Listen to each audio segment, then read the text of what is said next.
Welcome, my friends, to Namco Museum Volume 2. Yes, this is the sequel of Volume 1, otherwise known as the A batch of games. And as you saw in the load screen, that was Mappy from the titular game of choice, Mappy Land and Mappy. So, we're going to actually do this. We're going to actually go through the museum. I'm going to try to incorporate both the museum and the games in one full video so I don't have to go through every... just so I don't have to do that, you know. So,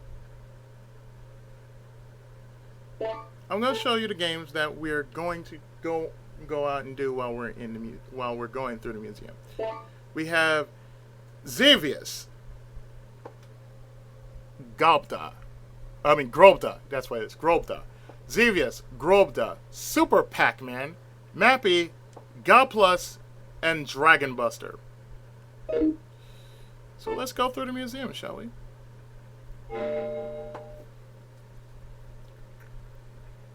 Some of these games you may have heard of, in which I remember Ryu did a video of Mappy Land. And Mappy Land is somewhat of a spin-off of the original game, Mappy. I will share this with you in time. But we're going to actually go through each of the following games as we see fit.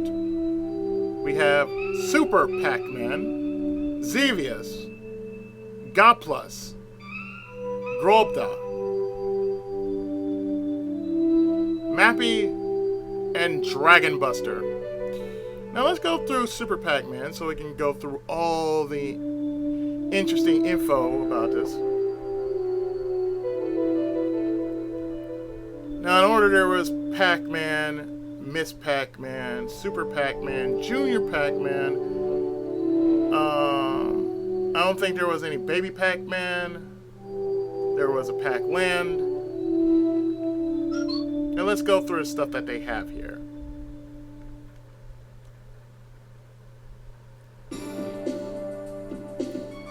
Here's the instruction card for Super Pac-Man. For US attached to the arcade game, it showed you how to play.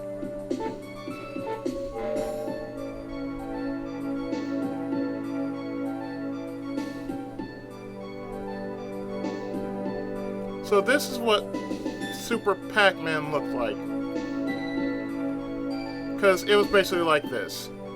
You ate the key and the door will open. Then you eat the food target.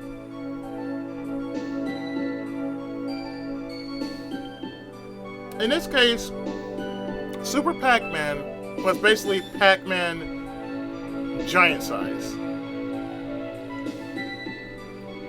It played the same way as Pac-Man, only it was totally different. You did the same things, which was eat up all the targets, then the screen would clear, making way for the new round, just like your standard Pac-Man. And of course, your lucky target was when you got 2 ever-changing targets by eating a star, and you might get a bonus of 5,000 points. And of course, additional Pac-Man was awarded when you scored at least 30,000 and 100,000 points, respectively. And they were both 2-player, and it was both 2-player alternate.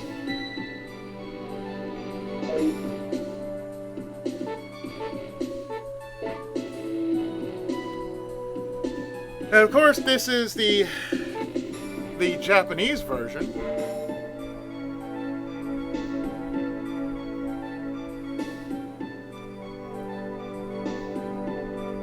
Which of course was the same thing. You did the same thing, except like I said in English, you would have to eat all the targets, get the key, just to eat all the the fruit targets, and if you scored 30,000. You gain an extra life, and following after that is 100,000. So that's about the same thing.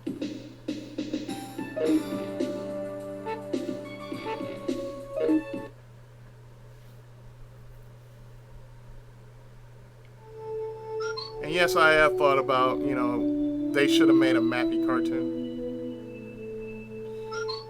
This, of course, is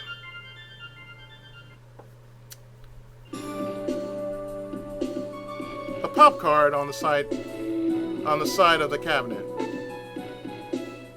It's basically Super Pac-Man or Super Pac-Man. And these were the stickers that they had for Super Pac-Man. Of course, only for sales promotions.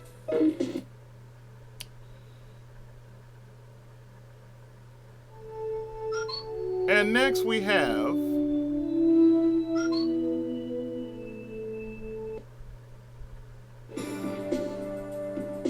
the pamphlet for Super Pac-Man.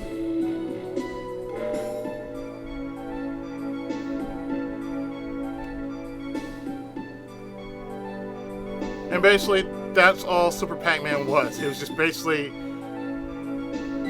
you faced more challenges in Super Pac-Man than you would in normal Pac-Man. Just, you would. And there, of course, is the back of it. As you can see for yourself, this was the back of Super Pac-Man.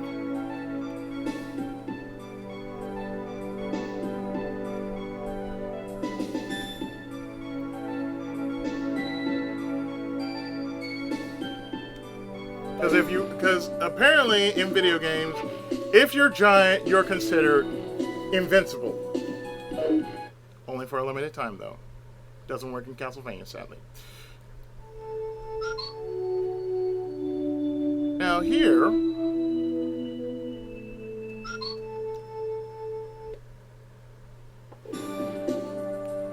is the marquee for Super Pac-Man,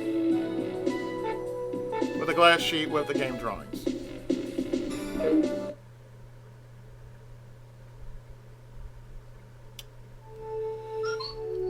And then, of course, we have what I believe is the circuit board, the PC board rather. That's the PC board for Super Pac-Man.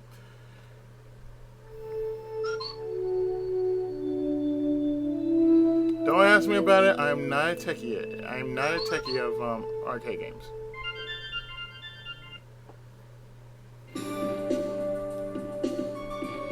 And these are tips for Super Pac-Man, which is memorize which door opens when each key is eaten. Memorize which keys open the doors for the super power pellets in the warp tunnel. Second tip is use the paths that slow the ghosts down. When ghosts travel on the paths near the ghost box and the warp tunnel, they'll slow down. Use these paths to avoid their attack.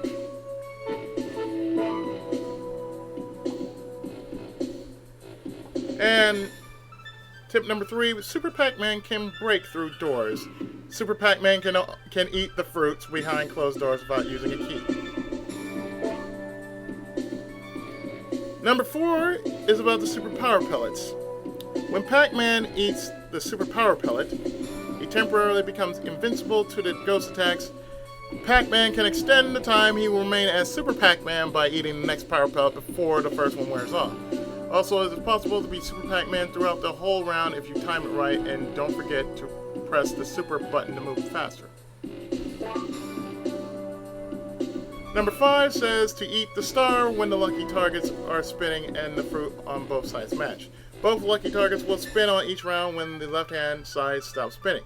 Time the moment that it matches the fruit on the right-hand side and quickly eat the star. If you make the fruit match, you're awarded bonus points.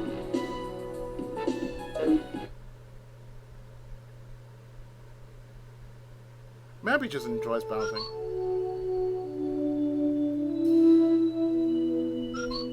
I think we've already understood how to play the game.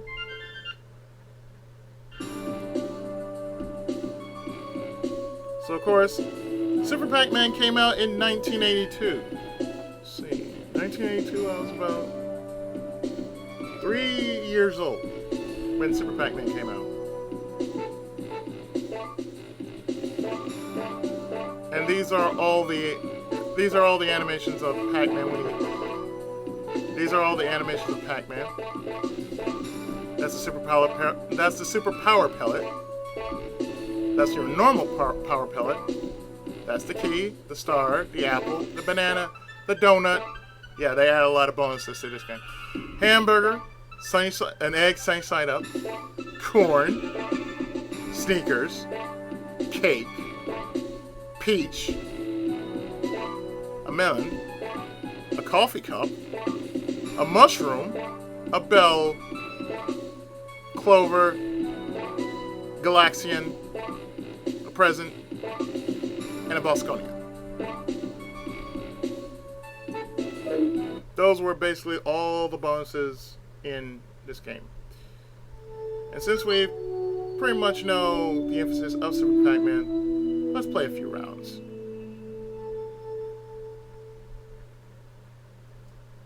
Namco Theater. Oh, you guys look so beat up. Y'all look so sad. Y'all look drunk. You're too happy. You are too happy to play this. Like, yay!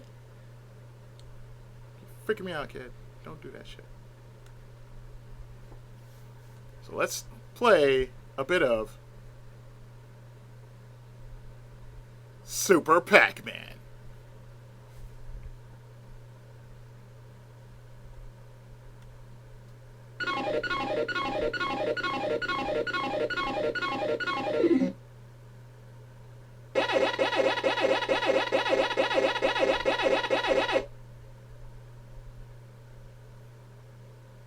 Power pellet makes you eat all the ghosts like so. And the super power pellet makes you invincible.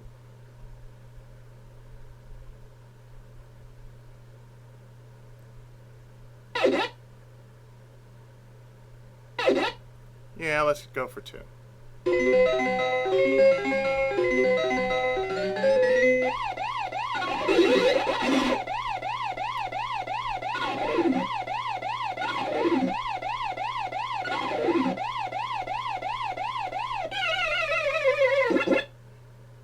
Like I said, there are certain Pac-Man games I'm accustomed to.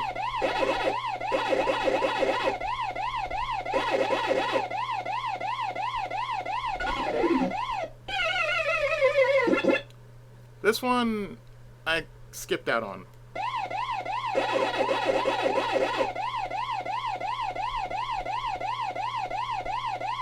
In this case,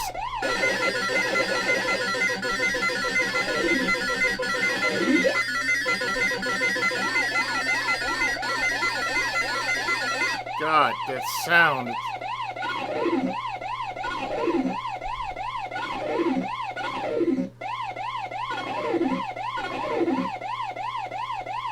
For the most part, what you want to do is go for every key. That's what you want to do. You want to go for every key.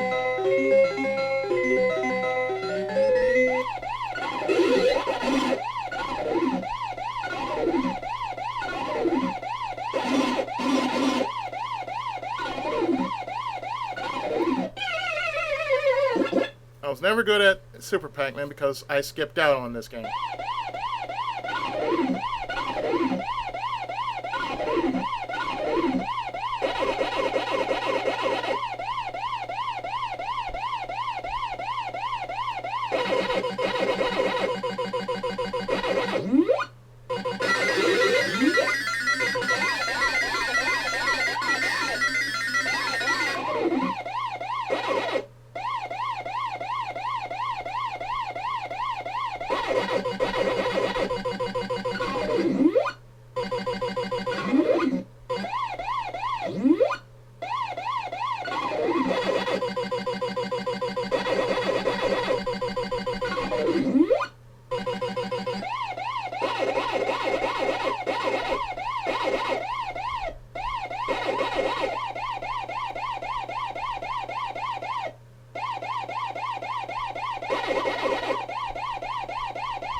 I almost had to.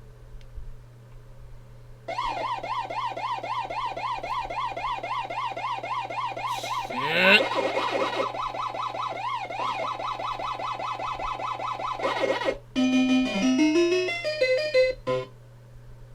$20 for a banana.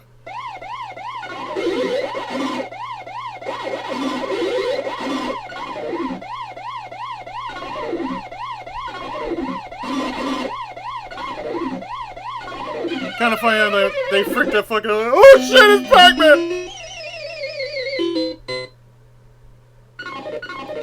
I just find it funny. It's like they look like, oh shit! Look at that motherfucker! God damn, it's Pac-Man! Oh fuck! It's Pac-Man! Oh shit!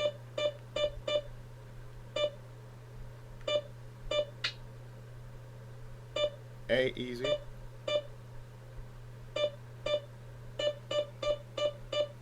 You know what? Let's do that.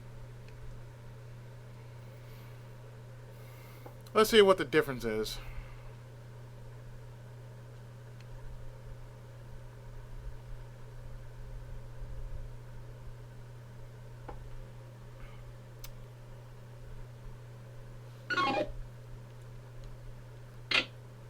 Didn't mean to do that.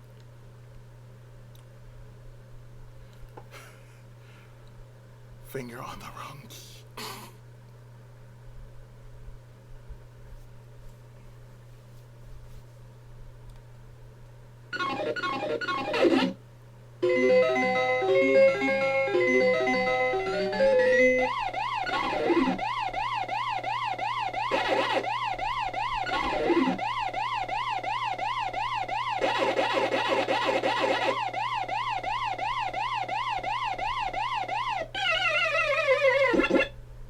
Put it on easy. Made it hard for myself.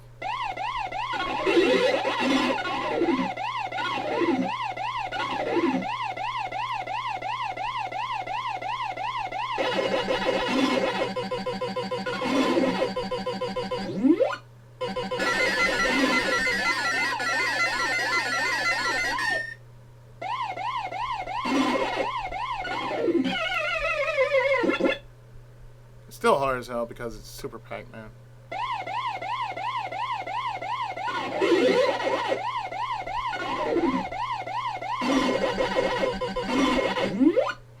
Fuck you, I'm Super Pac-Man, bitch! I can eat you!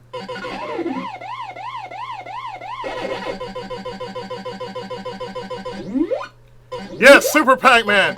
Screw the rules! Because he's Super Pac-Man.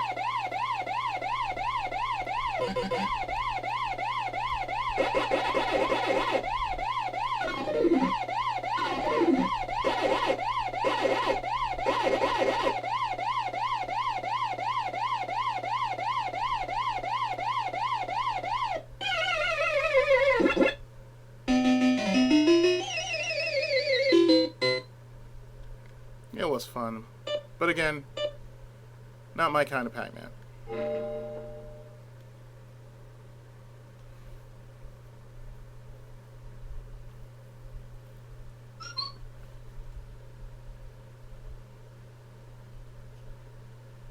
So everybody's just drunk off their ass in this world. Look like Pac-Mania. Now Pac-Mania, that's a fun game. Between Pac-Mania and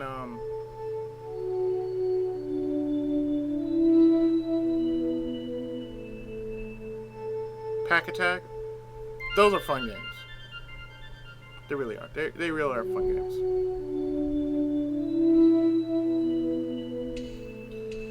Now that we got the Pac-Man out of our systems, as we got the Pac-Man fever out of our system, let's go next door to a game in which has a bit of reference to the Tales series, Dragon Buster.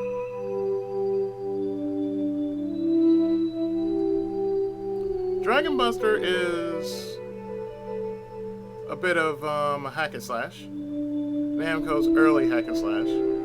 It's not like Tower Druaga, but it's totally different.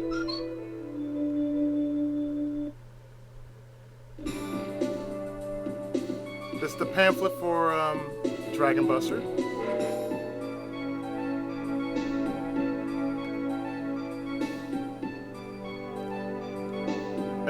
that is actually very nice. I would consider that. I would really consider that to be Class A worthy wallpaper from my desktop.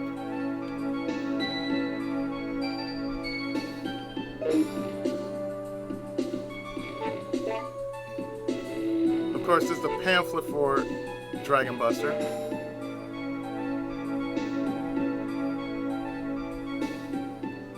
And basically, you as a hero must take on the dragon, save the princess and the kingdom, just like usual games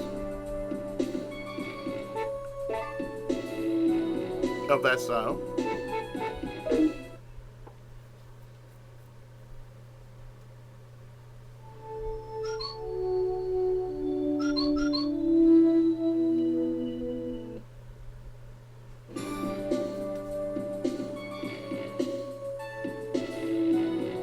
There's the pop card on the, placed on the side of the cabinet. This is the telephone card that was sold years ago at Game Centers in Japan. To this day, I don't think they actually still do that. Even when I was there in Japan, I don't think they actually did that. I think they just stopped doing that altogether. Postcards sold years at Game Centers in Japan.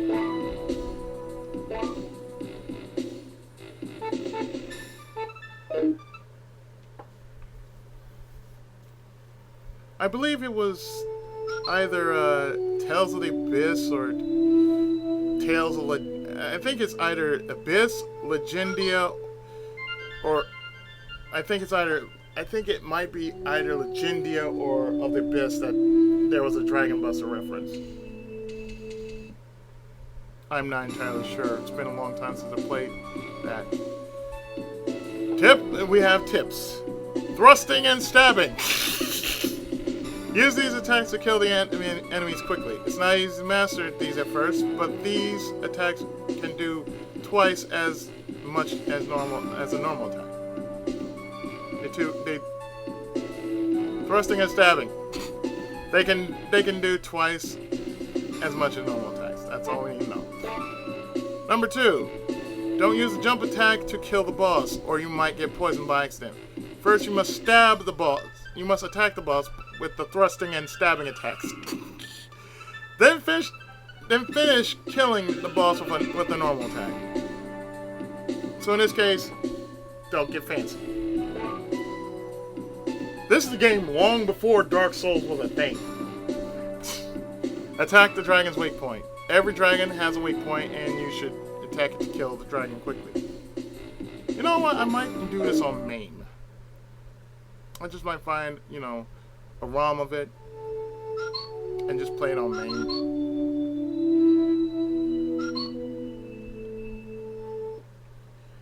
And this, of course, is the instruction card. It came out in 1985. I was about 4 years old when Dragon Buster was out. It never came out over here, though. But as you can tell, Dragon Buster was a Japan-only game. So I'm just going to show it to you.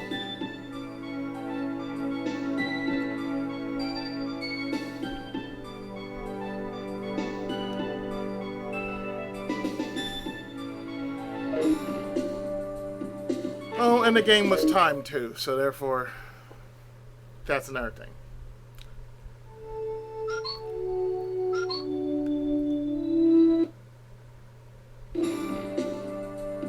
And it's the PC board from Dragon Buster. Actually, you know what the funny thing is? In Legend of Dragoon, the only way to kill a Dragoon is with the Dragon Buster.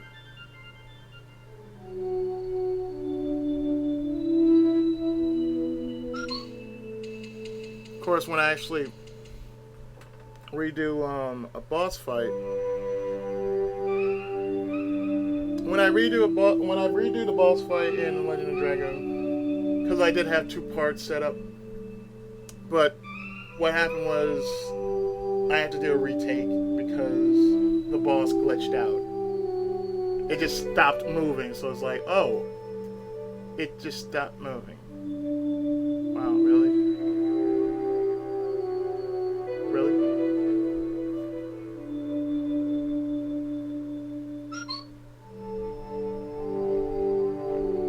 And of course, how to play. Professor Pack, how do we play Dragon Buster? Clovis enters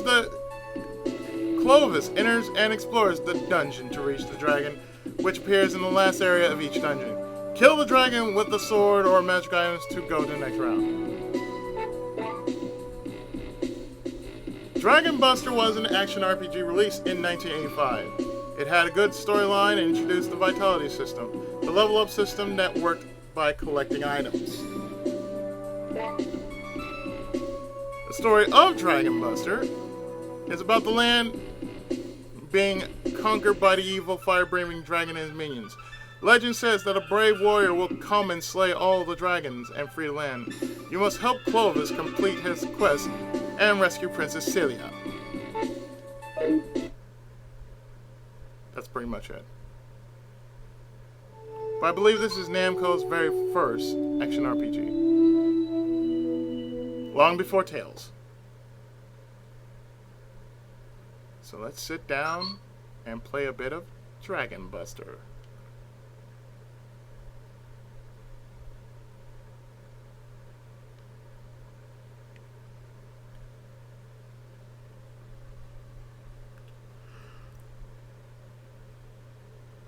Of course, I'm playing this for fun, not for profit.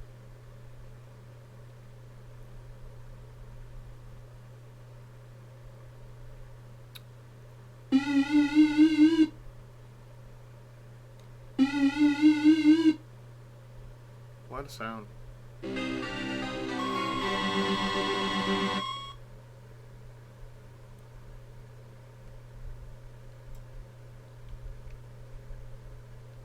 Oh.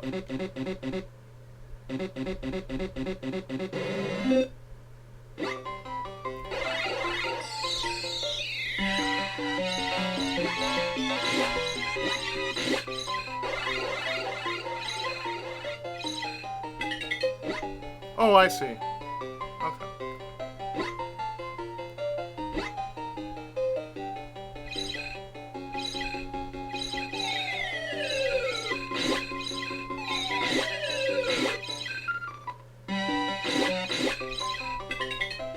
Well, at least you don't have fall damage. That's good.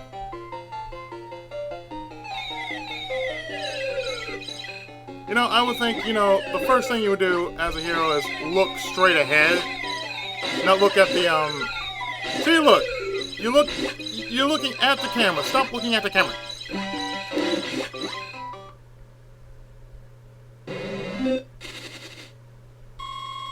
Don't ask how that happened.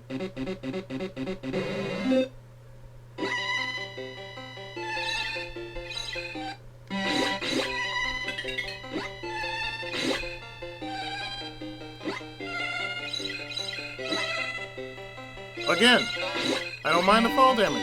He has no fall damage.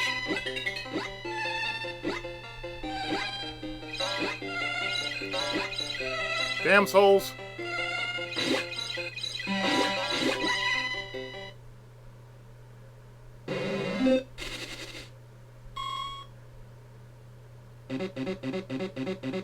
And onward. That's a long fall, man.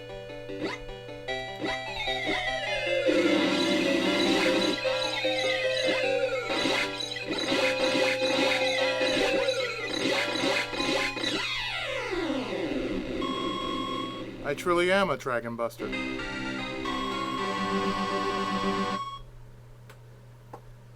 Well, let's see.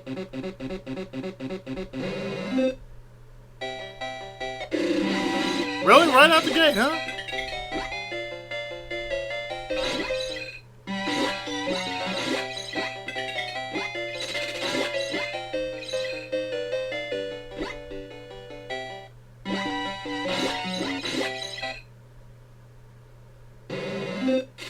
I make it look so easy. And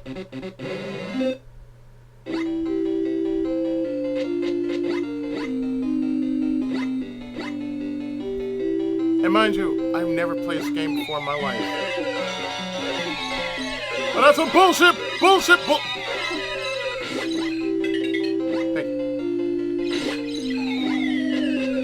Kind of reminds me of Rastan Saga.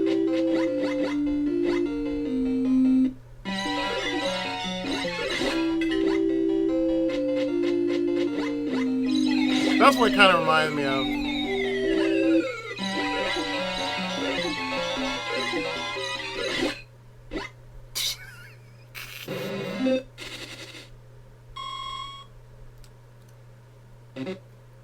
Can you blame me for just saying, oh, hey, look, it's a Tower of Trawaga, even though I never played the Tower of Trawaga. Well, even though it's not on this, even though it is not on this collection, we will eventually get to the Tower of Trawaga.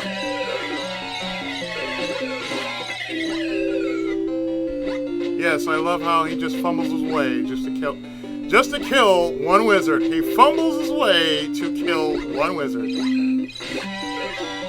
That's a real hero for you right there. Look at that. See, Link? This is how you become a hero. You don't need no damn Triforce.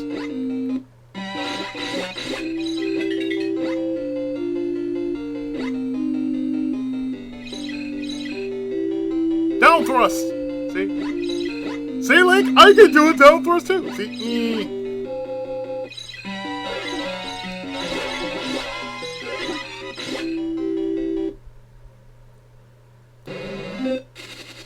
Yeah, I'm not even trying, like I said. I'm just basically like, yeah, I'm just gonna hit you where it hurts.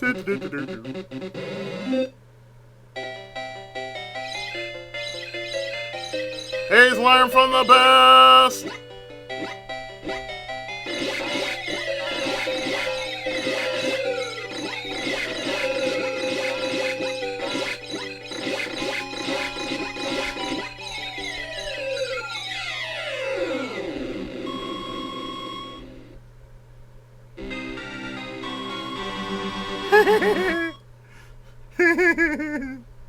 I'm not even trying to make an effort. That's the funny thing, I'm not even trying to make an effort.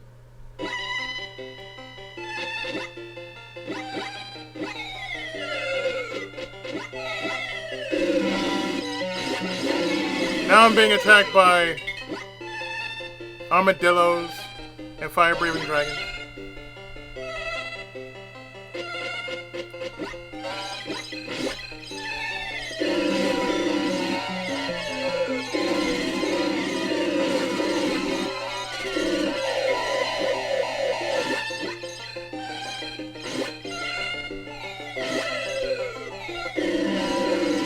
Yeah, I could die here. I'm dead.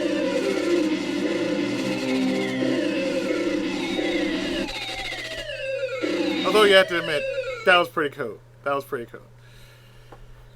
That was pretty cool considering that that was my first time playing Dragon Buster.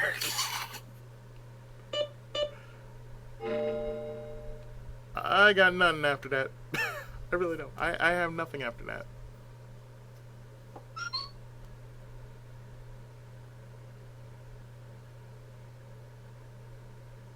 Because really, if you think about it, all you're doing is doing the same thing.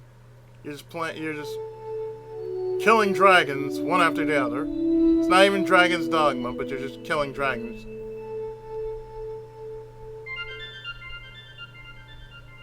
Not one word. I'm doing this for your benefit. I'm doing this because I like to have fun with old games.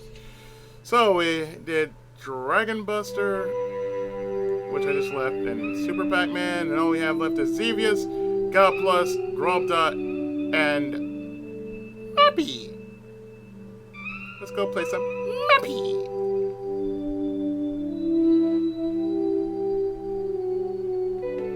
Now this is one I remember seeing at Chuck E. Cheese when I was about 5 or 6 years old.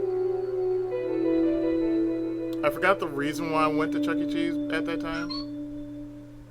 But this is one of the games I actually saw when when I was a kid. Mappy was like the only game I actually saw outside of Mappy was the only arcade game I ever saw but never played. And this is a brochure for Mappy.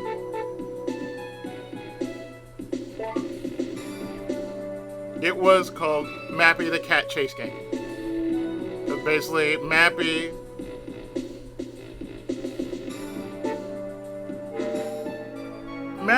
was, of course, a mouse. And, of course,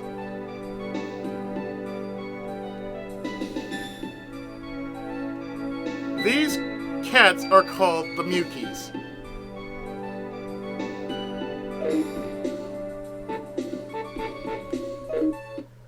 Like I said, the only way I knew about Mappy was through another game that I didn't know about until much later called Mappy Land.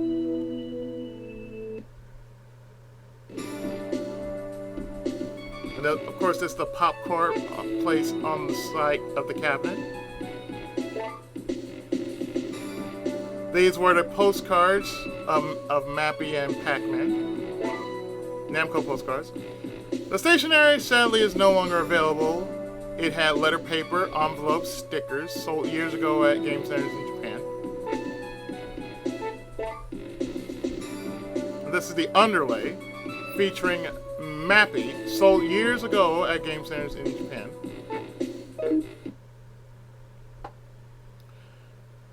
Yes,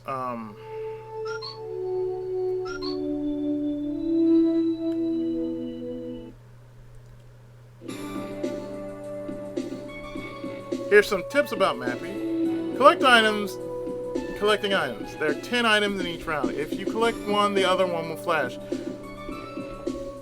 By getting all the flashing items without dying, you will score big points. Avoid the Mukies. When you're bouncing on the trampoline, take your time and make sure that the platform is clear before landing. If you land at the same time as the Mukies land, you'll lose a life. Use the doors. When the cats are getting too close, bounce to a platform with the door and let them have it. The door can also help you when you're attacked from both sides.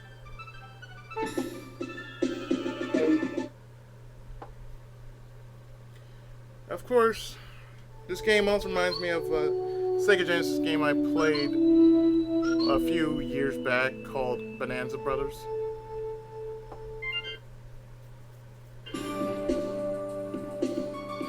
And this was, of course, the instruction card that showed you how to play the game.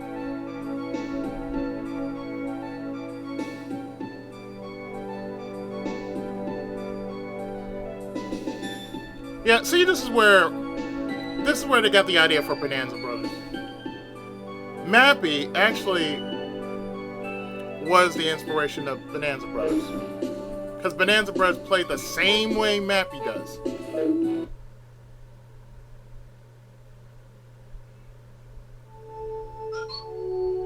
Of course, this is the PC board.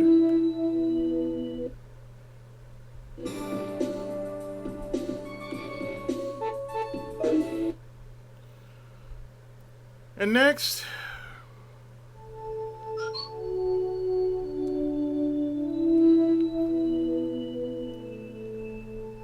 and Professor Pac Professor Pac didn't tell us shit about how to play the game. So how do we play Professor Pac? Take back the items stolen by Namco and Mukies. Really? Namco?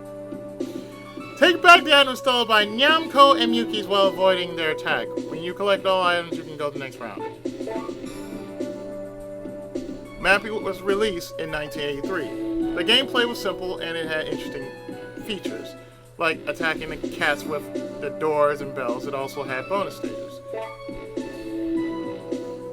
And the story of Mappy, chase while being chased, in its funny cats and mouse pursuit game.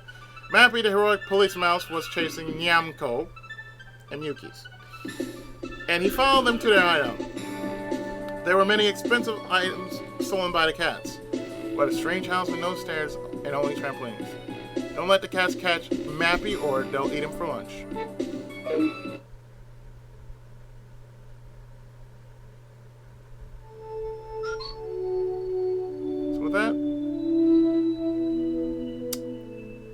Let us go play some Mappy.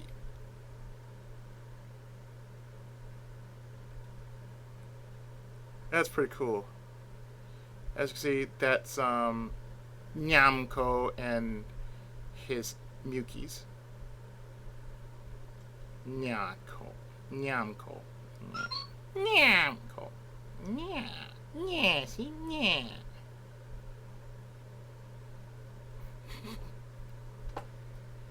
Gotta have a little fun with this, you know. Gotta have a little fun in these kind of videos.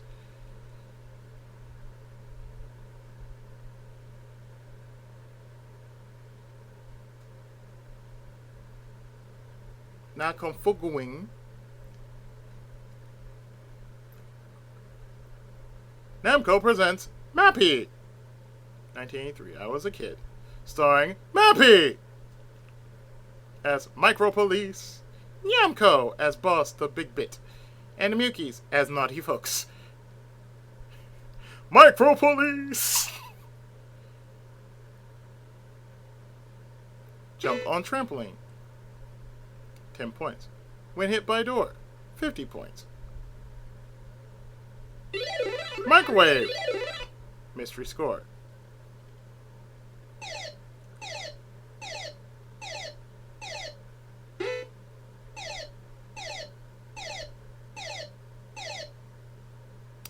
Like I said, plays like Bonanza Brothers.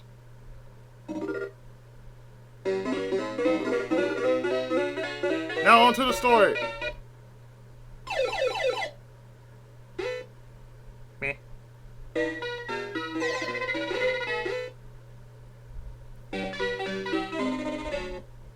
That's what MP means, Micro Police.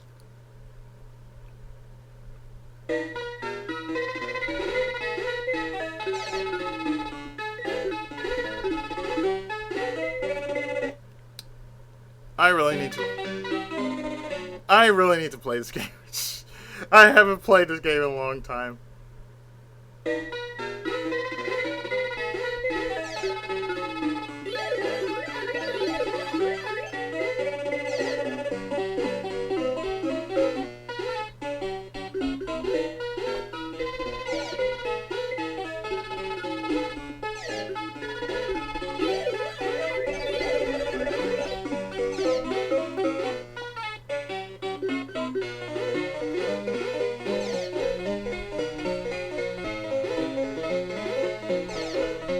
Thank you.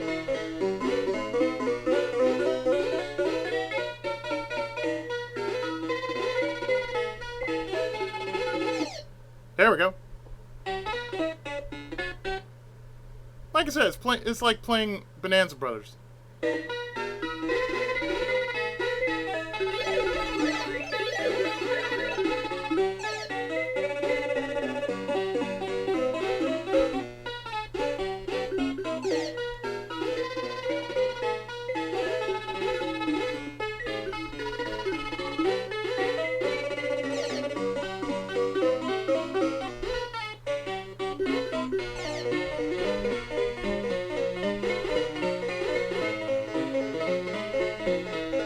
Mainly all I'm doing is,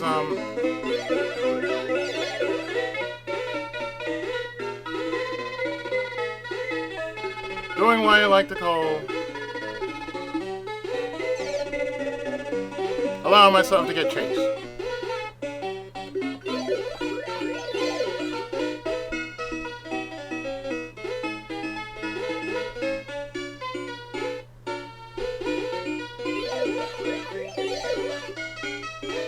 Nice! Oh, time.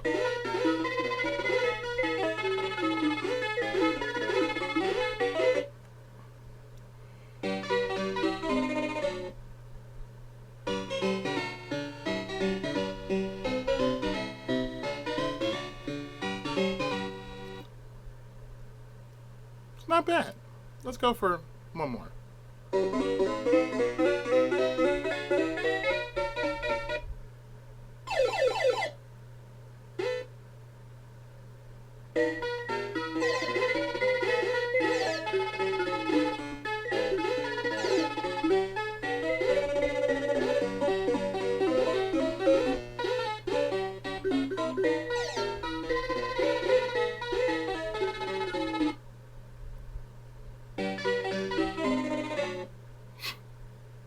still like that. Like, duh.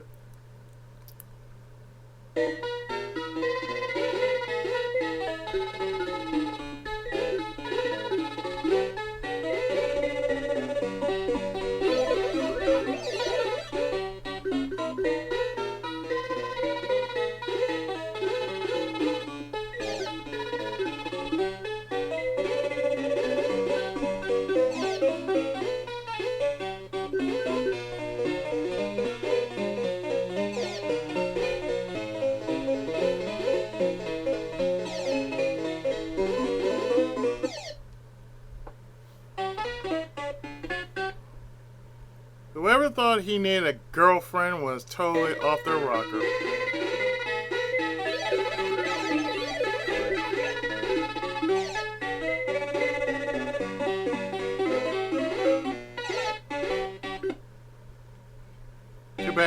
Too bad you don't have an attack. You just have to outwit all the cats in the game.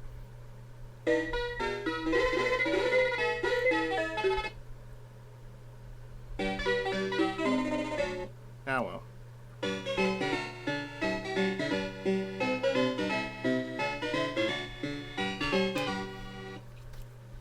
Of course, this game had like very few sequels, but you know, like I said, there was Mappy. It wasn't a well-known character in an Namco. The fuck?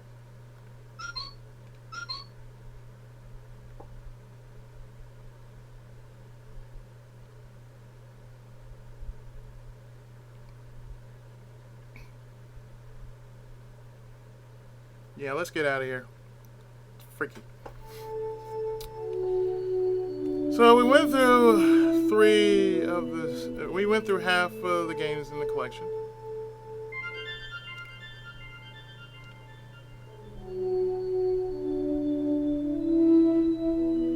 And these are the only 3 games we have left. We have Xevious, Gaplus, and Grobda. Let's go with the one that most people have never heard of, namely Grobda.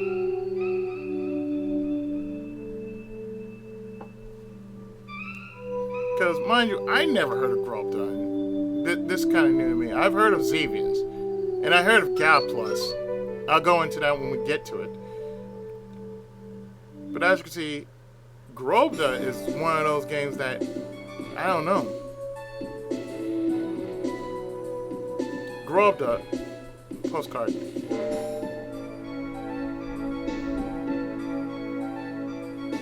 That looks like a CD cover. That's nice.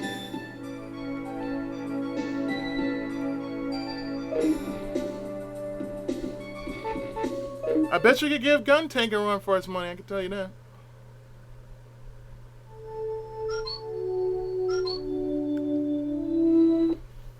Grobda must have been one of those kind of games that just weren't that big in the arcades. Of course, that's the pop card on the side, placed on the side of the cabinets.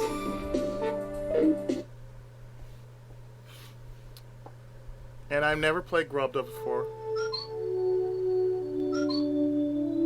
So this is the first time I've ever played Grobda.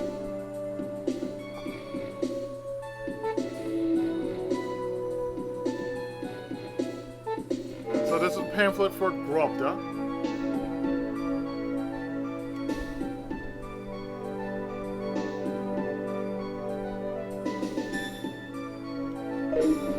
Looks pretty awesome.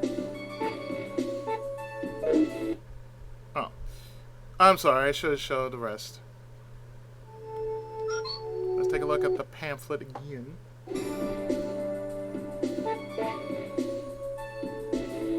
That's what it looks like. The back of the pamphlet. From what it seems, it looked like one of those,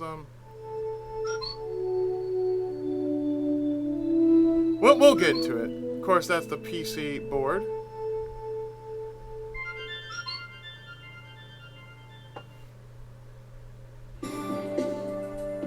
The instruction card shows you how to play.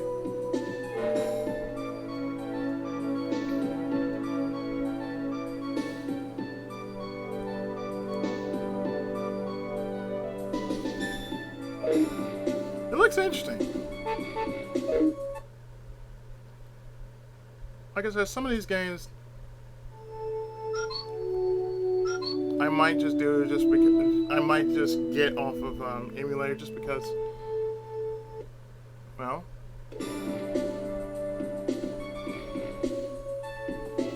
it only makes sense. Tips: destroying enemies. Destroy the enemy as soon as possible. If you don't, you'll have more enemy fire to avoid. Conserving your energy. Watch your energy meter. Using the shield or beam consumes energy. Be careful, you can't use the shield when the gauge is red. Your energy will recover if you don't use your weapon. Chain explosions. You can get higher scores by destroying the enemies with chain explosions. Try to gather the enemies into a group, then destroy the first one to start the chain reaction. The fortress. The fortress gun battery requires many shots to be destroyed. However, if you wish, you can destroy. However, if you wish, you can advance to the next round just by destroying the enemies. Good to know.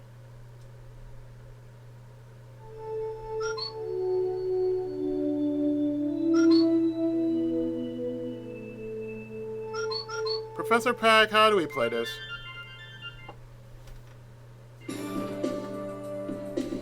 Destroy all enemies in the arena with your beam or shield to advance to the next round.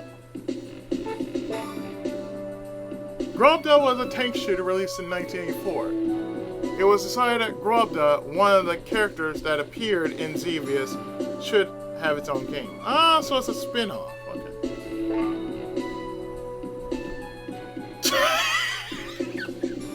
Well, now, Mega Man exists in the same universe as Grobda does. Okay.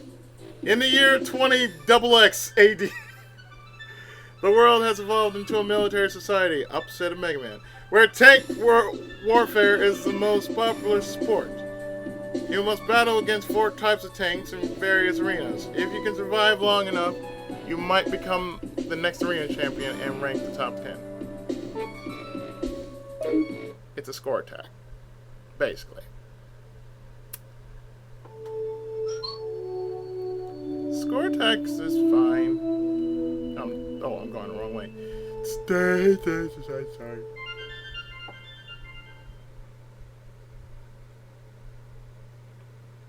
Wow. It's like the Holy Grail in here. Or rather, Raiders of the Lost Ark. It's like a freaking hanger in here. Oh, it's fine. I'm just showing the game off anyway and sharing the history. So.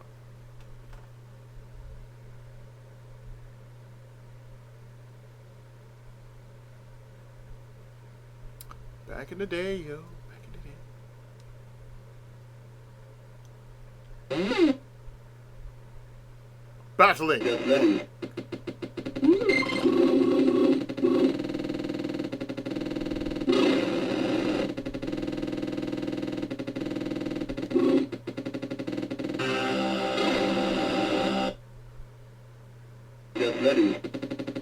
Oh, this is...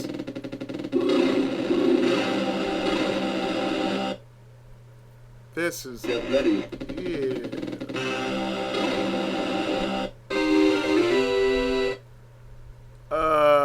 Yeah, this wasn't translated. This wasn't emulated well. The top rankers of NBA. Get ready.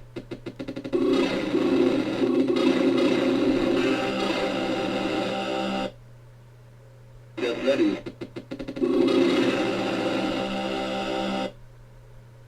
Get ready.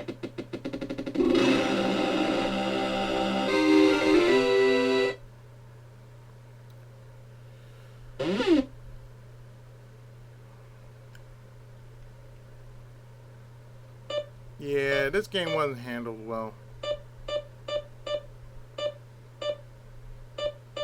You can already tell this game wasn't handled well at all.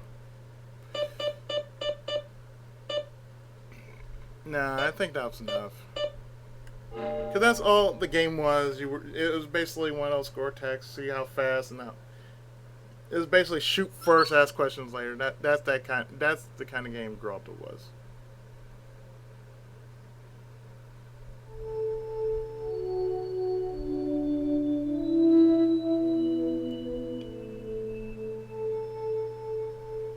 Alright, next. We go to the game that Grobda was the spin-off of, namely Xevious. And Xevious also played a part in the Namco world because in Ridge Racer Type 4 or R4, there was a car team that actually had the name of Xevious.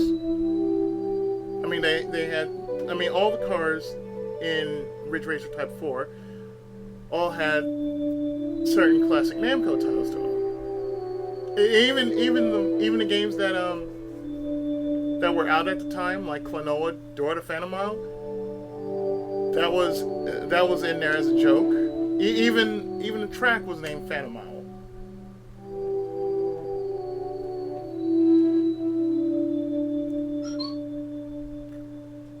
So let's take a look at Xevious. This, of course, is the pamphlet for Xevious. The button no longer available for sales promotion. The keychain. There were dice inside, sold years ago at game centers in Japan. Nice. That really would have been cool if I actually found something like that. Like if I actually found a Xevious keychain, that would be pretty cool. I can add that to my Spider-Man keychain.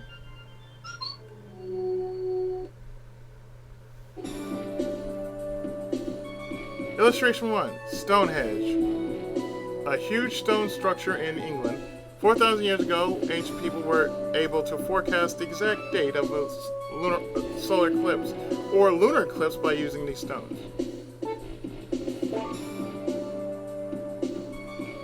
Number 2. Nazca lines. A huge figure that looks like a bird drawn on the ground in Peru. Moai. Stone statues found on Easter Island and of Gradius fame. Some are more than 30 feet high and weigh 20 tons. More than 600 statues have been found. A tablet of Palenque. A stone tablet found in Palenque, Mexico. It had a small design on the face. It was a masterpiece of the Maya civilization. The Sphinx, a creature who has a human's face and a lion's body. This was the guardian of the pharaoh's tomb, 65 inches high and 240 inches long. Pyramids.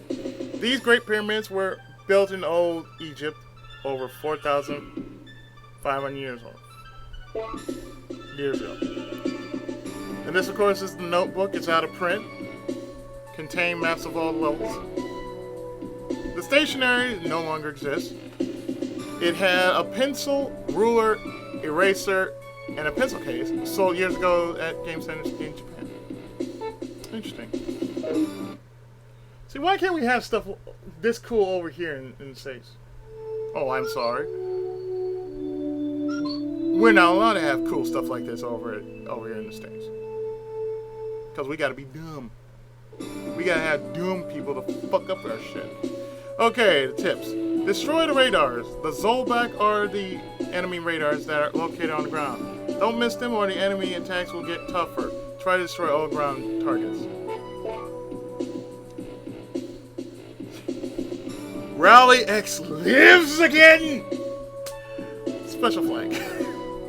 Although the special flag is not found in your bomb site, you can get 1 extra life and 1,000 points if you pick one up. Try bombing in different areas to find one. The special flag is difficult to find. You're talking to someone who's played 1943. You keep bombing shit, you will eventually find something.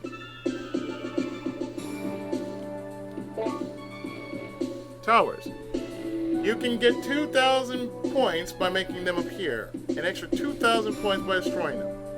When your sight is flashing red on the ground, drop a bomb to make the tower appear. There are 45 in total.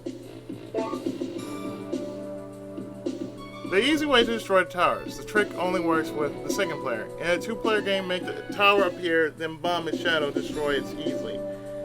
This was a bug in the game that was left in as a trick. Interesting. Very interesting. Let's see.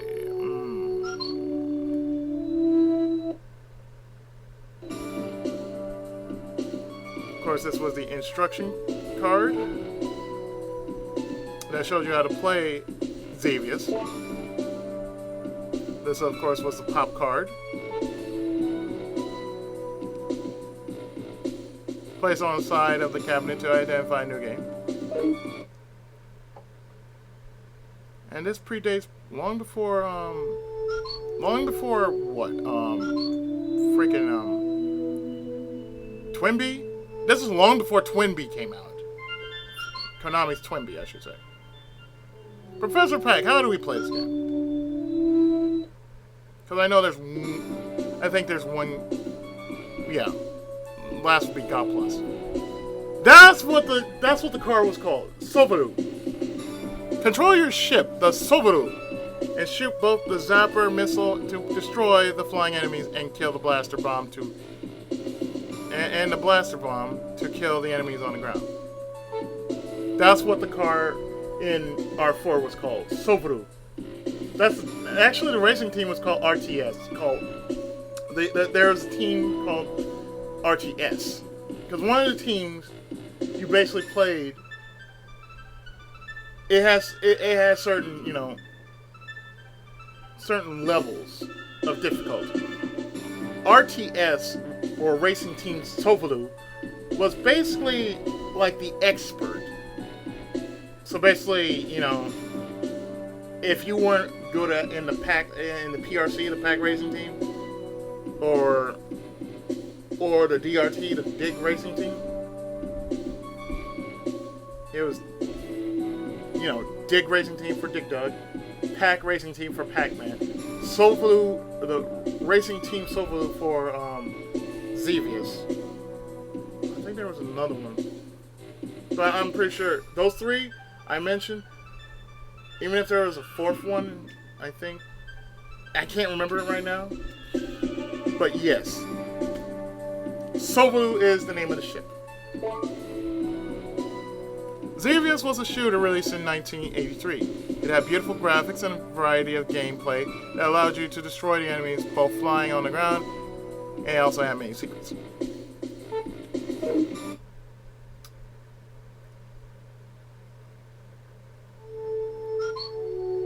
So with that, let's go in.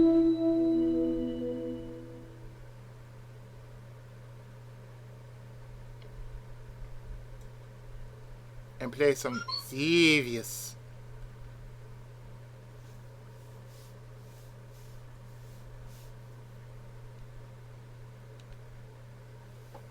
Play a few rounds of Xevious.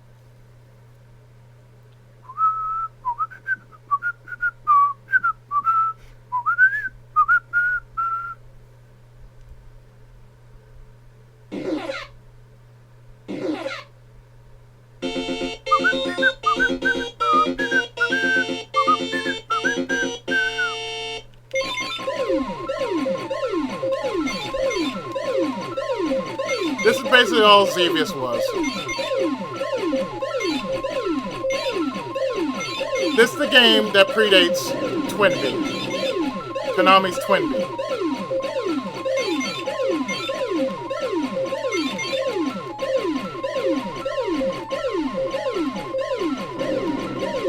And the whole trick was basically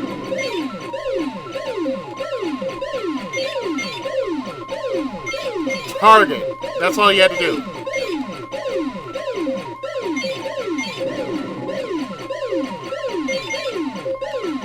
And there's the Grobda.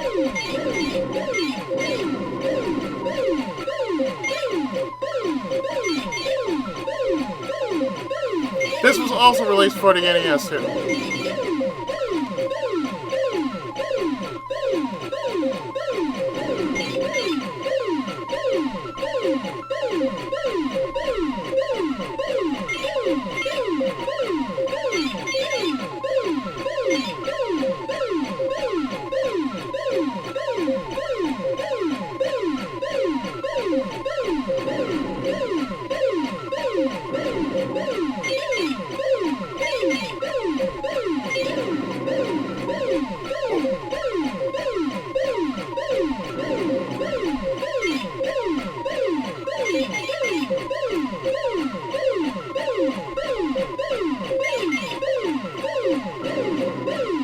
See, as long as you target, you'll always, as long as you know where your target's gonna land, you got nothing to worry about with ground.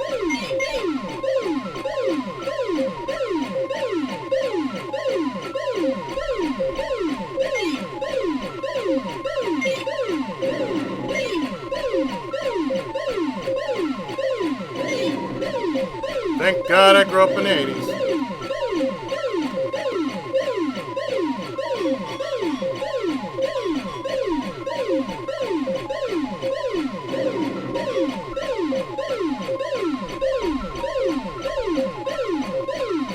I'm serious, because if I didn't grow up in the 80s,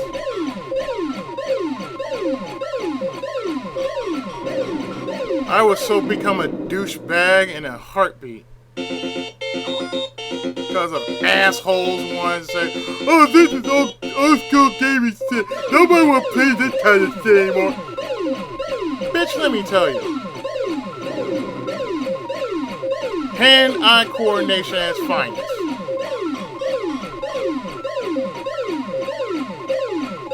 Hand-eye coordination at its finest hour, goddammit.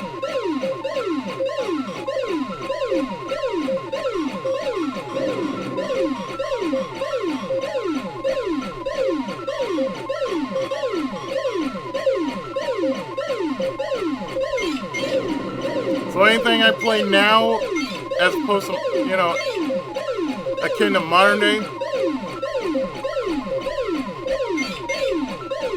I thank God for old school games. It gives me insight and premonition, yo.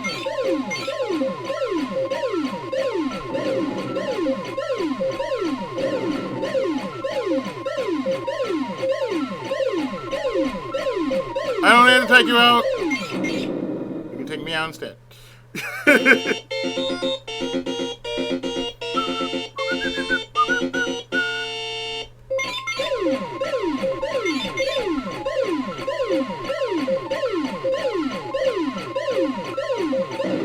Damn it.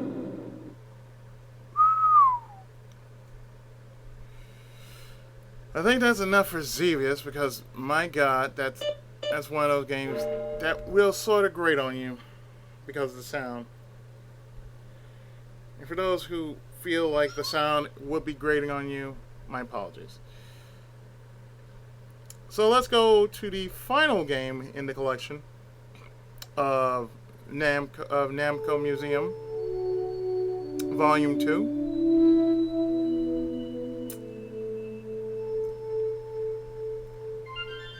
The sequel to Galaga. The true sequel to Galaga. Gaplus. Now, if you never heard of Gaplus, I'm not surprised, because most people only heard of Galaga 83, but they never heard of Gaplus.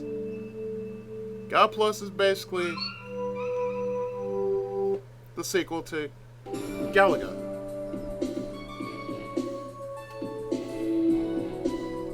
I mean, that's all it was. It's just a sequel to Galaga. It came out in 1984. This is the instruction card. And as you can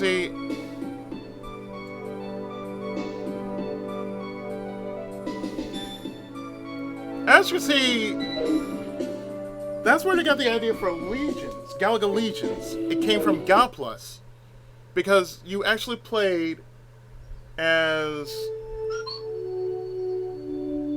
Because remember in Galaga, you could only fight one of those kind of games and just like, ew. One moment. Sorry about that. Oh, this pamphlet looks awesome. I swear, this is awesome. This is basically what the Galaga looked like. The Galaga really looked like Demons of Death, just like in the NES title, the NES tagline. Okay, she's watching the video. That's Sheena, of course. Yeah, these are really good.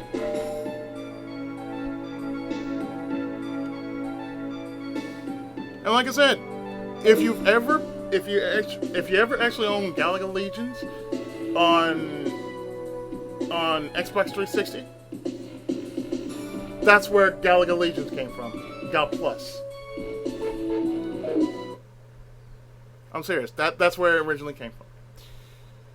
So I don't really need to go through what Gaplus is because it's technically Galaga Legions. It is the precursor to Galaga Legions, so I'm not going to really go through it. Okay, that's just trippy. So let's finish this video out by playing some Gaplus.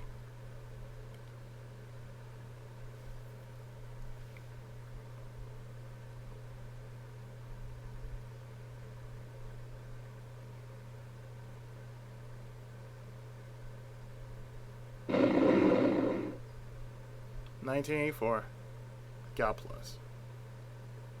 And basically all it was nope, I couldn't. So basically Gaplus,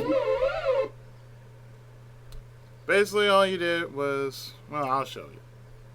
First ship at 5,000, second ship at 1,500.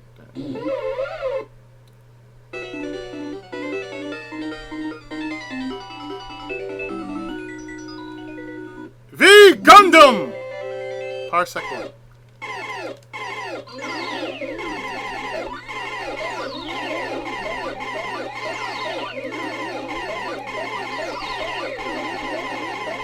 Oh, and unlike Galaga, you can actually move around.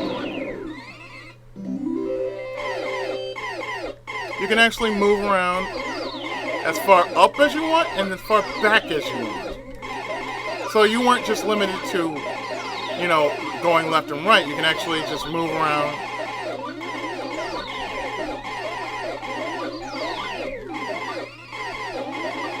You weren't just limited to just, you know, staying stationary.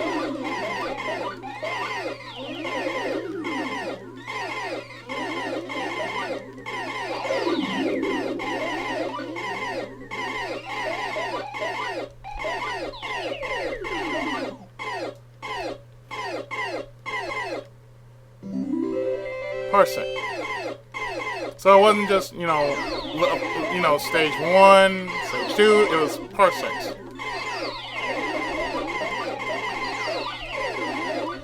It's a bit more challenging than Galaga, but still. Nick me. Still a good game.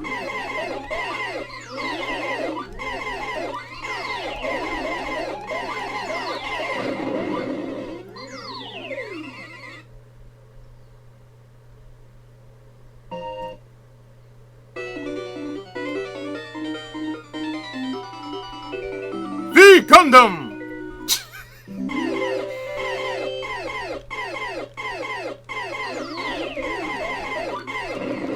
And V Gundam just got destroyed just like that. Damn! No, really, this is actually rather fun.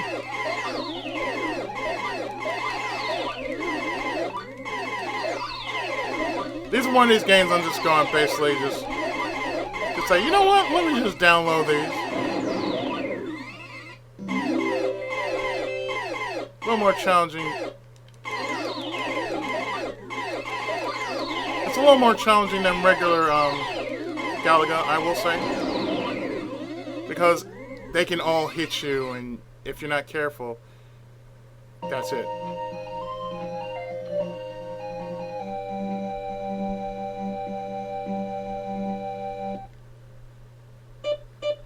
But with that, yeah, I think that'll do it for this episode of Namco Museum. Ooh. Ooh, I don't know what that came from, but ooh. Sorry about that. I'm gonna get my ass up out of here. Like so.